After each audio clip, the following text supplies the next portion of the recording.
blocker to my feet, hurt the slab, yeah. Better off worse, took the good with the bad, yeah. I don't took a ride, they'll come lad, yeah. I don't took a whole damn where to kill me.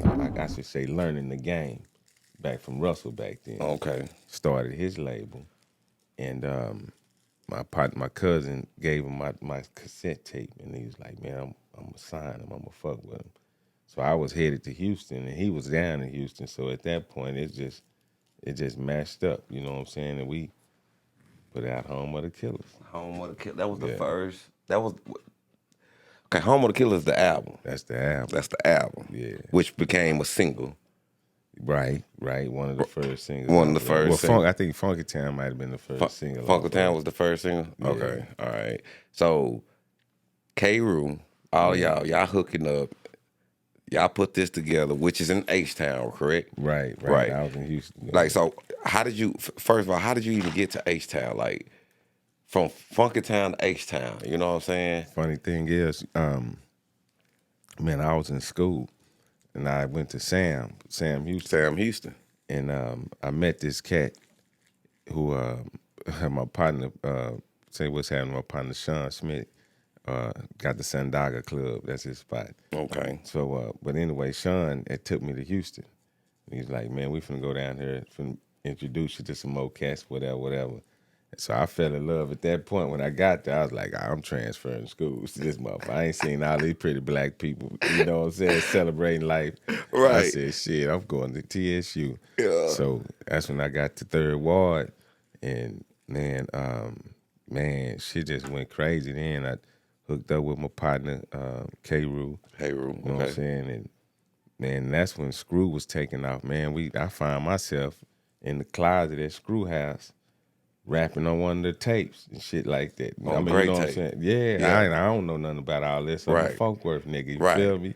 But I remember Kiki spit that first draped up and dripped out rap. Know what I'm talking about? I remember he spit that night. Yeah. I had Black with me. Okay, Twisted Black. I brought Black with me. Shout out Black. Yeah, he was down there at PV at the time. I brought Black with me. We was up in there, like we was just rapping with some Houston niggas. We ain't know them niggas was finna be the next, movement out of Houston like that. But H-Town was crazy, man. I stayed down there and shit. It's some more stories. I don't know if the statute of limitations allow me to talk about them, but shoot, some of there's them. some more shit down there, man. I had partners. Give me one of them good old H-Town stories. You know, some of them legendary, because you was out there messing with Scarface and all of them. Yeah, Face. My partner Ted had a fucking condo, and Shaq had one next door to his, and Faith had one like a couple doors down. Oh yeah, man. Yeah, we had fun down there, man. It was going crazy. down, huh? Yeah, some shit. So what did you learn while you was down there with them H-Town niggas? Because that was a different hustle. Because, they were going to, what was that, not South by Southwest, but Southwest Wholesale, and they had all those connections, and the DJ environment was more connected. You know what? It was what was so cool about it was like all the clubs seemed to allow the local artists to put on. Right. You see what I'm saying? And these clubs would be some packed clubs.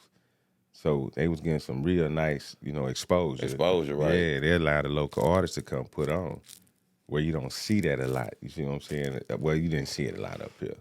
But down there, it's like a gang of clubs, and they letting the nigga have a good time. Yeah, that motherfucker, that I should have rolled the other one. Shoot. They wrapped the paper around the paper around the cone part instead of it being in the cone. I was like, damn, them damn defaults. I'm Ray Raw. I need some, man. Hey, I need some sponsorship. Y'all need to bring me the correct cones.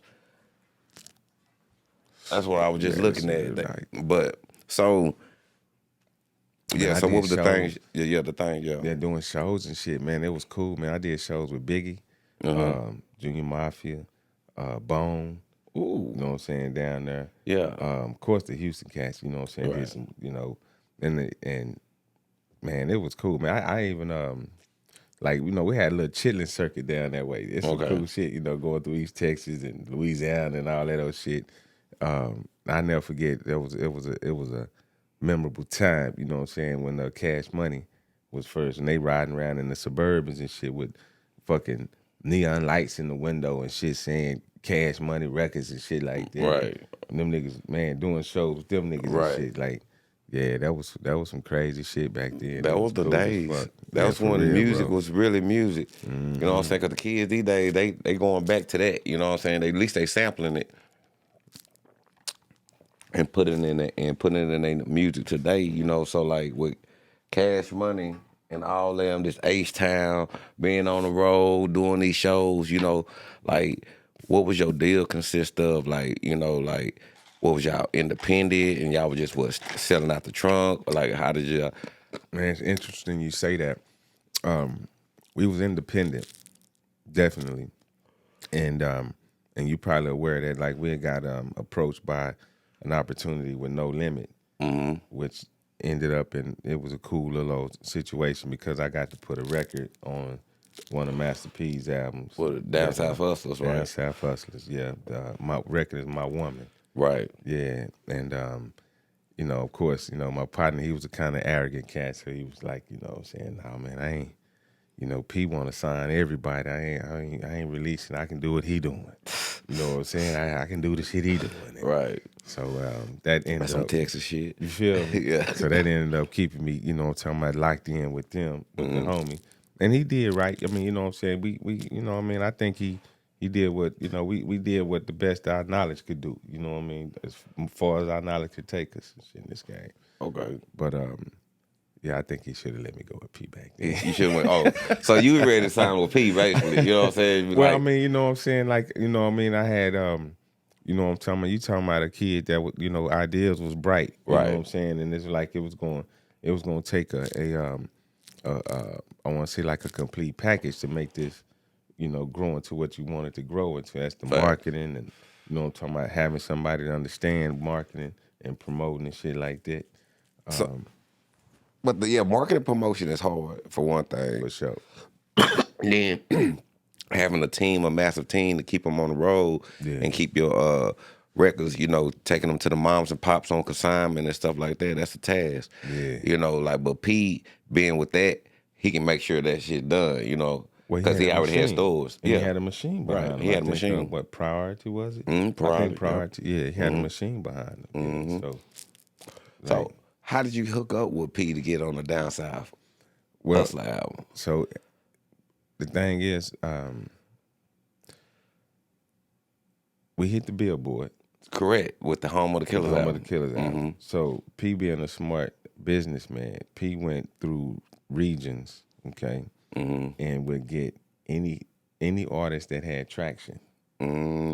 So if I accumulate all my compilation is full of artists with traction, right, the album has no choice but to sell. You see what I mean? It was a smart business move.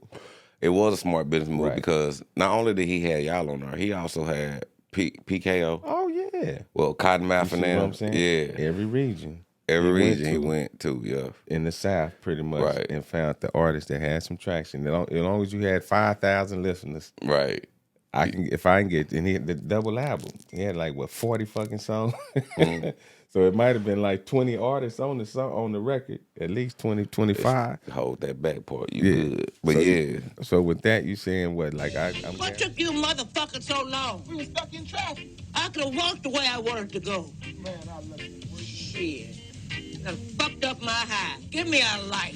A light? If you go to paradise, you better take a cab. Drive some That's some good shit.